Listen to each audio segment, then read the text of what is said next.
दादा नमस्कार. अ, आपलं पूर्ण नाव काय दादा? प्रफुल्ल घनश्याम गिरडे, प्रफुल्ल घनश्याम गिरडे. थोडं जोरात बोलाल. आपलं गाव कोणतं आहे? चनोडा. गाव चनोडा, चनोडा तालुका तालुका उमरेड, तालुका उमरेड, जिल्हा नागपूर. नागपूर. बरं प्रफुल्ल भाऊ, हल्ली जे आपण ज्या शेतामध्ये उभा आहोत ते कसल्या प्रकारचं पीक आहे? हे पराठीचं शेत आहे.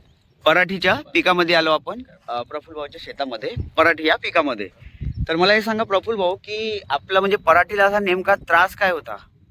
यावर्षी आता पाण्याच्या म्हणा किंवा काही म्हणा खूपच लहान पराठी होती. अच्छा. खूपच लहान पराठी. अच्छा, म्हणजे काही म्हणजे पाऊस वगैरे नव्हते त्यामुळे पराठी लहान होती, बरोबर आहे? आणि आपण त्या कचऱ्याच्या हिशोबाने हे मारलं होतं आपल्याला ग्लायसिन अच्छा, म्हणजे तुम्ही याच्यामध्ये ग्लायफोसेट पण मारलं मारलेलं. आणि त्याच्यामुळे आणखी पराठी आता दिसतच आहे की पराठी म्हणजे लहान होती आपल्याला, नाही का?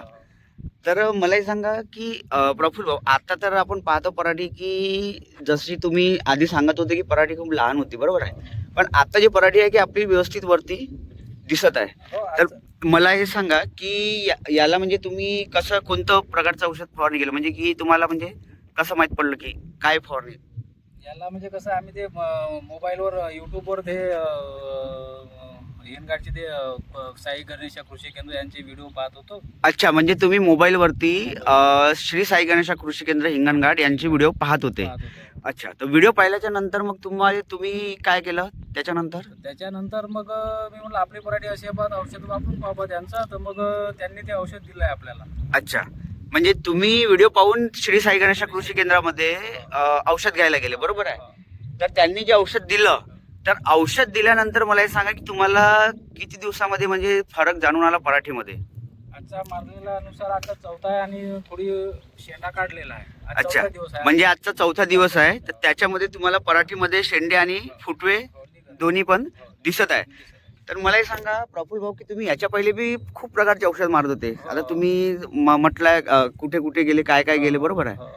तर मला हे सांगा की जे तुम्हाला साई गणेशवाल्यांनी कृषी केंद्रवाल्यांनी जे तुम्हाला औषध दिलं, त्याचे जे रिझल्ट आहे ते तुम्हाला त्यांना सांगायला लागले की तुम्हाला डोळ्यात दिसत आहे? नाही नाही, सांगायची काही आवश्यकता नाही, दिसतच आहे. अच्छा. शेंडे काढले आणि औषध आपण आता पहिले भरपूर ठिकाणी आणत होतो, मारत होतो. अच्छा, म्हणजे तुम्ही याच्या पहिले खूप जणांपासून औषधं घेत होते, सगळं घेत होते, पण तुम्हाला पाहिजे तसे म्हणजे रिझल्ट दिसत नव्हते, बरोबर आहे? मनासारखं result. तर आता जे तुम्हाला साई गणेशवाल्यांनी दिले त्यांचे रिझल्ट तुम्हाला आज म्हणजे फवारणीचा चौथा दिवस आहे, चौथा दिवस. बरोबर आहे? हो.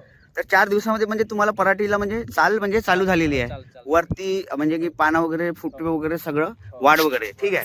तर मला हे सांगा प्रफुल्ल भाऊ की खूप शेतकरी की आंध्रामध्ये वगैरे जाते, तुम्ही वगैरे गेले होते का आंध्रामध्ये? हो, आणली होती ना मागच्या वर्षी वापरला आपण. अच्छा, म्हणजे तुम्ही पण आंध्रामधून औषध आणली पण त्याचे तुम्हाला काही रिझल्ट नाही. वाटले नाही, म्हणजे मनासारखं काही रिझल्ट वाटले नाही. मनासारखे नाही. तर मला हे सांगा की खूप शेतकरी म्हणते की बा औषध महाग असणार किंवा काही असणार, तर मला हे सांगा की तुम्हाला जे औषध दिलं ते एकदम काही महाग आहे का? नाही नाही नाही, खूप जसं महाग नाही. किती पंपाचं औषध घेतलं होतं तुम्ही? 10 पंपाचं घेतलं होतं. 10 पंपाचं औषध घेतलं होतं, तर किती रुपयाला झालं होतं? ते 950 रुपये झालं जी. अच्छा, 950 रुपयाला तुमचं 10 पंपाचं औषध झालं. तर त्याच्यामध्ये मारल्यानंतर तुम्हाला 4 दिवसामध्ये ते रिझल्ट म्हणजे झाडाची म्हणजे वाढ, फुटवे वगैरे होणं. आणि आता याच्यामध्ये कसं आहे की तुम्ही ग्लायफोसेट वगैरे वापरलं होतं, तर थोडंसं हो, वेळ लागला. झाडं पण पिवळे आले असेल. तर आता झाडं वगैरे काही पिवळे, लाल वगैरे काही दिसत आहे का? आता हे शेंडा दिसत आहे, तुम्ही पाहता. हा हा हा. हिरवा निघलाय आता. अच्छा, चौथा तर दिवस. प्रफुल्ल भाऊ, बाकी शेतकऱ्यांना तुम्ही काय सांगणार की बा हे शेतकऱ्यांनी औषध वापरायला पाहिजे की नाही वापरायला पाहिजे, माझं हे- की म्हणजे साई हे गणेशवाल्यांकडलं म्हणणं औषध? एकदा साई गणेश आपण एकदा वापरून पाहा, अच्छा, अनुभव घेऊन पाहा, असं मला वाटते. बस. अच्छा, आणि रिझल्ट वगैरे एकदम फास्ट आहे ना, की म्हणजे काही म्हणजे दाखवायचं काही काम नाही ना? सांगायची गरज नाही, कोणी येऊन पाहू शकता. अच्छा अच्छा, ठीक आहे, धन्यवाद.